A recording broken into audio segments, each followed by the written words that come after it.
दोस्तों आज मैं भारत के जयनगर रेलवे स्टेशन से नेपाल के जनकपुर धाम रेलवे स्टेशन तक ट्रेन से सफर करने वाला हूं।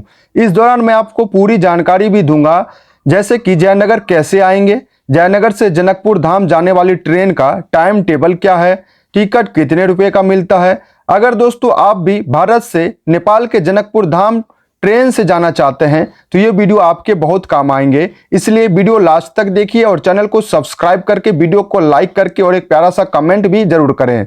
चलिए अब बिना देरी के वीडियो को शुरू करते हैं। दोस्तों सबसे पहले आपको बिहार के दरभंगा स्टेशन पे आना है। आप भारत के किसी भी कोने से अपने नियर बाय रेलवे स्टेशन से दरभंगा के लिए ट्रेन पकड़ेंगे, बहुत आसानी से ट्रेन मिल भी जाएगी, क्योंकि ये मिथिलांचल और बिहार का बहुत बड़ा रेलवे स्टेशन है दरभंगा जंक्शन आने के बाद अब आपको जो है ना जयनगर के लिए यहाँ से टिकट लेना है। टिकट काउंटर से भी ले सकते हैं या फिर वहां पर स्टेशन पे लगी मशीन से भी आप जयनगर के लिए टिकट खुद से ही निकाल लेंगे। 40 रुपए का जो है टिकट आएगा। वहीं दरभंगा से जयनगर जाने के लिए हर आधे घंटे 1 घंटे पे ट्रेन खुलती है और ये सारी ट्रेन का लिस्ट आप देख सकते हैं कि आप दरभंगा से जयनगर जाने के लिए इन ट्रेनों का उपयोग आप आसानी से कर सकते हैं, जो आपको 2 से ढाई घंटे में दरभंगा से जयनगर जो है वो पहुंचा देगी। तो जयनगर रेलवे स्टेशन पहुंचने के बाद अब आपको क्या करना है, ये वाला ब्रिज पकड़ना है जो कि पश्चिम दिशा की तरफ जाएगी और वहां से 2 मिनट आपको लगेगा। इसके बाद आप पहुंच जाएंगे जयनगर के नेपाली रेलवे स्टेशन पे, जहां से जो है वो नेपाल के लिए ट्रेन खुलती है और यहीं से आप जनकपुर धाम भी इसी ट्रेन से सफर करेंगे। अब यहां आपको टिकट लेने के लिए लाइन में लग जाना है और टिकट की रेट के बारे में आपको बता दूं।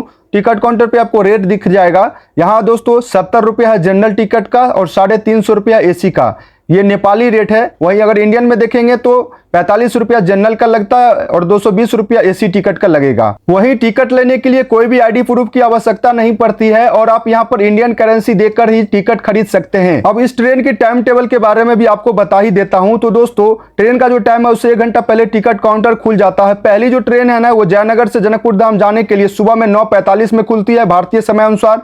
वही दूसरी ट्रेन जो 1:30 पे खुलती है और तीसरी जो ट्रेन है ना वो 4:30 पर खुलती है। टिकट लेने के बाद अब आपको क्या करना है, प्लेटफॉर्म पर खड़ा हो जाना है और इंतजार करना है ट्रेन आने का। ये जितने भी भीड़ आप देख रहे हैं ना दोस्तों, काफी ज्यादा भीड़ रहती है। सभी लोग जो है जनकपुर धाम जाना चाहते हैं उसी ट्रेन से। और आपको टिकट जो है 100% ले ही लेना है, क्योंकि टिकट चेक किया जाता है, पकड़े जाएंगे तो जेल हो सकती है। फाइनली दोस्तों देखिए यहाँ पर जो है ट्रेन आ रही है, ये नेपाल रेलवे लिखा हुआ नजर आएगा। तो ये है नेपाल का ट्रेन और इसी ट्रेन से आप जो है वो जनकपुर धाम नेपाल तक का सफर करेंगे। तो यहाँ पर जैसे ट्रेन दोस्तों लगती है प्लेटफॉर्म पे, आपको इंतजार करना है कि जब तक ये ट्रेन रुकेगी नहीं, पूरा ट्रेन खाली ना हो जाए, तब तक आपको अंदर नहीं जाना है। और यहाँ दोस्तों भीड़ देख ही सकते हैं कि जैसे ट्रेन रुकी है सभी लोग जो है वो अपनी अपनी सीट पे जाने के लिए जो है वो यहाँ पर टूट पड़े हैं और धक्का मुक्की जो है चालू हो चुकी है। जनरल डब्बे में काफी ज्यादा भीड़ रहती है, क्योंकि टिकट जो है ज्यादातर लोग जनरल डब्बे का ही लेते हैं और जनरल डब्बे का कुछ ऐसा हाल होता है। देखिए मैं आपको अंदर जाके दिखा रहा हूं। यह है दोस्तों इस ट्रेन का जनरल डिब्बा जहां पे, और इस ट्रेन में जो है एक ही एसी बोगी है। एसी बोगी का कुछ ऐसा कंडीशन है, बहुत ही मस्त रहता है। अगर आप एसी का टिकट लेंगे तो आराम से आप सफर जो है कर सकते हैं, धक्का मुक्की भी नहीं होगा, ना ही भीड़ आपको झेलना पड़ेगा।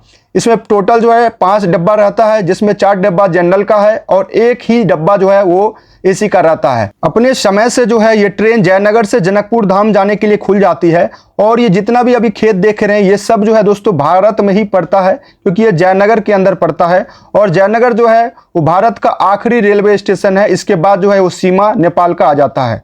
अभी देखिए दोस्तों पहला रेलवे स्टेशन आएगा वो है इनरवा। ये जो इनरवा रेलवे स्टेशन है वो जयनगर के बाद आता है और ये इनरवा रेलवे स्टेशन नेपाल का पहला रेलवे स्टेशन है। इनरवा जो है वो नेपाल के अंदर पड़ जाता है और यहाँ से जो है नेपाल का बॉर्डर भी शुरू हो जाता है। इनरवा से फिर से वापस ये हमारी ट्रेन जो है खुल जाती है और दोस्तों ट्रेन का रफ्तार भी काफी अच्छा खासा देखने को मिलता है। और ये सारा जितना भी आप देख रहे हैं ना खेत खलियान, ये सब दोस्तों नेपाल बॉर्डर के अंदर पड़ जाता है। करीब 1.5 घंटे बाद जो है आप जनकपुर धाम पहुंच जाएंगे। और यहाँ दोस्तों देखिए जनकपुर धाम स्टेशन पे पूरी ट्रेन जो है वो खाली हो जाती है, क्योंकि सभी लोग जो है वो जनकपुर धाम ही आते हैं घूमने के लिए, पूजा पाठ करने के लिए, मंदिर देखने के लिए। और यहाँ पर आपको भीड़ देख ही सकते हैं कि पूरा जो है ना ट्रेन ही खाली हो गया भाई जनकपुर धाम में। अब ये ट्रेन जो है ना यहीं पर से वापस जाएगी। देखिए ये ट्रेन जो है खाली होकर और वापस जो है जाने के लिए तैयार हो चुकी है। और जिसको भी जाना होगा वापस जनकपुर धाम नेपाल से जयनगर को, तो वो लोग जो है इस ट्रेन से ही वापस जाएंगे। और यहाँ दोस्तों बाहर जो है निकलेंगे आप, जनकपुर धाम रेलवे स्टेशन ऐसा दिखेगा। इसके बाद यहाँ से आप ऑटो पकड़ के जहाँ भी जाना चाहते हैं आप आसानी से जा सकते हैं। और यहाँ दोस्तों आप देखिए, मैं आपको दिखा रहा हूँ, ये है जानकी मंदिर, जो कि जनकपुर धाम का जो है बहुत ही प्रसिद्ध मंदिर है।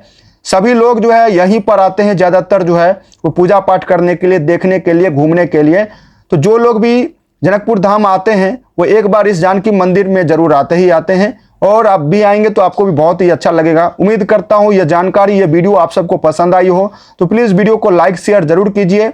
और नेपाल से जुड़े अगर आपके मन में कोई भी सवाल है तो आप कमेंट करके मुझसे पूछ सकते हैं।